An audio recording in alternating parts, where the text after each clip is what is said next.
So what would you do if tomorrow you were told you're the enemy? Would you pack the bags and get out of your house? You're not Canadian enough? Your loyalty is suspect? Well, that is all part of David Suzuki's story. See, we know him as a scientist and as an activist and as a broadcaster. Each week we'll explore the mysteries of the natural world and exciting discoveries in science, medicine, and technology. But when David was just 6, his family, along with thousands of other Japanese Canadians, were forcibly moved from their home in BC, and they were sent to live in what he calls a concentration camp in the BC interior. Now, despite the experience, David says he always saw himself as a Canadian, and he would end up going on to devote his entire adult life to the protection of this country's environment. If we don't have clean air, clean water, clean soil that gives us our food, and clean energy that comes from the sun, we don't survive. David was talking about climate change before people had even heard of Al Gore. And when people of this country voted for the greatest Canadian on CBC, Big David finished number 5. Not without his critics, though. That's true. There are those who think his environmental message is too partisan, too political. And for someone tied in with a registered charity, the David Suzuki Foundation, that just doesn't pass the muster for some. And last month, because of that criticism, David stepped down from the board of his foundation. How well that situation sits with him today? We'll find out about it, and about the new role that David sees for himself. Welcome to the show, good Dr. David Suzuki.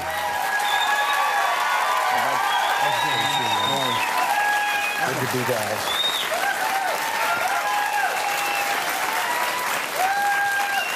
Welcome, sir. How are things? Good. Good to be back. Gosh, it's summer already. Isn't it nice? Yes. Isn't it nice? Very nice. I was hoping with the whole climate change thing it would have come earlier, but apparently not. So you resigned the board. Yeah, I'm on the board. I'm on the board of directors for the David Suzuki Foundation. Which is obviously you're the guy, but you resigned. Why? Well, I resigned over 6 months ago now because, you know, at my age, this is the most important part of my life. One of the things I've found is as I get older, my testosterone levels drop, and you know, I'm getting smarter because I'm not thinking about sex all the time. And I now see why my wife wins all our arguments, because they're not clouded by all this other stuff, right? So I feel, though, that at my age, no one can accuse me of wanting more fame or power or money. I can see with much greater clarity all the mistakes I've made in my life, what I've learned. And this is a time to pass on some of the nuggets of information I feel is important for future generations. So I'm telling my fellow elders, get off the golf courses and start talking to young people, start going over your life and sharing some of that knowledge of our elders. Now, why did you have to resign the board to do that? Because every time I start sharing my knowledge, I start criticizing government, politicians. You can't do that if you are a charity. Right. And I keep saying, this is civil society. I'm a citizen. I have the right to express as an individual my rights. Yeah. But then you have the right wing that say, oh, you see that? Suzuki, the foundation has my name. Suzuki is indulging in political activity. So they keep calling for the loss of our charitable status. And I felt that I can't be muzzled any longer, and I don't want to be an impediment to the foundation, which is the most important thing I've done. Have you seen how your conversation about the subject was wrong? Have you seen different ways where you can get it out? I think environmentalism has fundamentally failed. The entire thing? The movement has failed. Now, that is not to say we weren't unbelievably successful in the first years. This year, by the way, is the 50th anniversary of the beginning of the environmental movement. Rachel Carson published Silent Spring in 1962. And a lot has been achieved when you think, you know, when her book came out, there wasn't a single department of the environment on the planet.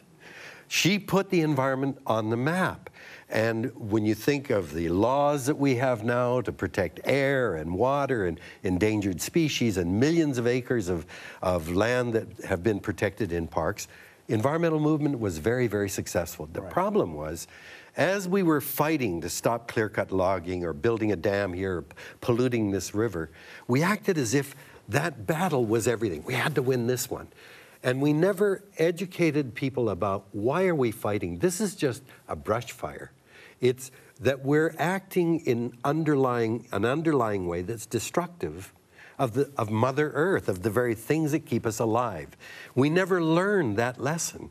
that stopping the logging here means we've got to log in a fundamentally different way. Right. We've got to maintain the forests. We've got to protect the air, protect the water. And now what's happened is we're just being swept away with a tsunami of all of this noise that the economy is everything. You were talking about the anniversary of Silent Spring, but I wonder, not that long after this happened, I want to play a clip from you of you back in the day. Check this out, David Suzuki. This is from the archives. The hatchet is a maggot.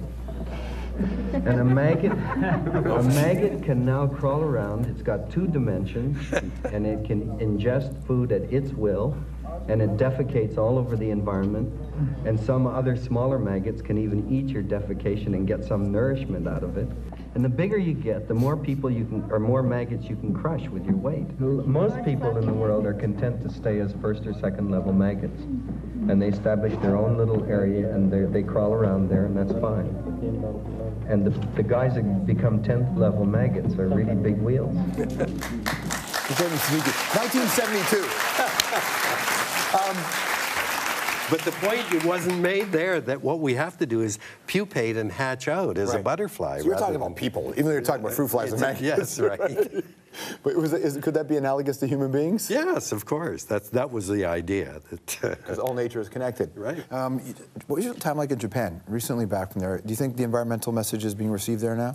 Well, I think the Japanese are at a very critical point. I really celebrated when they shut down the last nuclear plant, because they are a country, they're a first world country, a developed country like us, and their economy has been static for 20 years. Why all this fear of a lack of growth? They haven't had growth for 20 years. When I land in Tokyo, looks pretty good to me. People look pretty content, and lots of busy people bustling around. People are working. So what's all this stuff about we got to have more, we got to have more? I mean, we can't keep growing forever. And they are at a cusp of making a major transition. You know, the stupidest thing is Japan is the most seismically active country in the world. And they adopted this very complex technology to do what? To boil water. That's what nuclear technology does. It boils water, and the steam drives turbines. Wait a minute now. You've got this seismically active country where you're going to have all kinds of earthquakes, and if you tap into the ground, they have over 10,000 hot springs in Japan. This boiling water underground. What the hell's all this nuclear stuff? So I think that they're at a cusp now of being able to make a major change in the direction they go. And that would be a huge example for the rest of the world. It was a huge disaster to have to get them to that. Do you think that other countries will learn from them without facing that? I hope we don't have to have more disasters, but we don't seem to be a very reactive animal. We've now had the warmest winter, apparently on record in Canada. Are we still denying the reality of climate change? Inuit have been telling us for 20 years. So we get very comfortable, and it's difficult to imagine change. What is the weirdest thing someone has said to you on the street? Well, I went to Occupy Montreal, and someone came up and said, "You're responsible for killing 7 billion babies." I don't know where the hell that came from, but that is incredibly. That's a high number. That's a high number. They didn't say why? No, I walked away, I have to admit. That's exactly what I think. But I first told him to F off. Well done. That, by the way, that's the best thing about what you did. You seriously? You just hold the off in your mouth? Yeah. Oh, I love that about you. His TV show, The Nature of Things, by the way, congratulations. It'll be back for season 52. That's incredible. It'll be back. Season 2 edition coming Thursday. David Suzuki. We'll be right back.